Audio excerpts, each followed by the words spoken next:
আসসালামু আলাইকুম গাইস, আজকে আবার নিয়ে আসলাম নতুন ভিডিও আপনাদের সামনে। তো আমি সবসময় তো গ্রামের ভিডিও দেখাই আপনাদেরকে, আপনারা গ্রামের ভিডিও দেখে সৌন্দর্য উপভোগ করুন। এই যে দেখা যাচ্ছে গ্রাম, সবুজ সুন্দর প্রকৃতি। তো আপনারা দেখেন সৌন্দর্য উপভোগ করেন।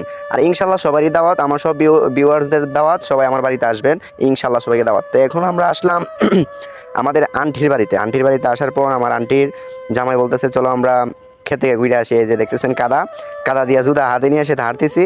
তো ভিডিও করতে তো অনেক কষ্ট হয়, সবাই প্লিজ সাবস্ক্রাইব এবং ফলো করে দিবেন প্লিজ। আবার আমি তো আপনাদের ছোটো ভাই, এই যে কাদার মধ্যে ভিডিও করতেছি ভাই, কি বলবো, ভিডিও করতে অনেক কষ্ট হয়। তো গাইস এত কষ্ট করে ভিডিও বানাইতেছি তো শুধু আপনাদের জন্য। তো এখন আমরা সামনে যাব, সামনে গিয়ে দূরের দৃশ্যগুলো আপনাদেরকে দেখাবো। এই যে এত সুন্দর আসমান ভাই, কি বলবো, বিকালে ঠান্ডা হাওয়া এবং কি এত সুন্দর আসমান ভাই, কি বলবো, গ্রামের যে বাতাস আর প্রকৃতির বাতাস তো ভাই খেলে এমনি পরাণ টরান সব জুড়াই যায়। আল্লাহর বাতাস আর এসির বাতাস দুইটাই ডিফারেন্ট। তো যদি আল্লাহর বাতাস খেতে চান, আল্লাহর প্রকৃতির বাতাস যদি খেতে চান, তাহলে অতি শীঘ্রই গ্রামে আসুন। ধন্যবাদ।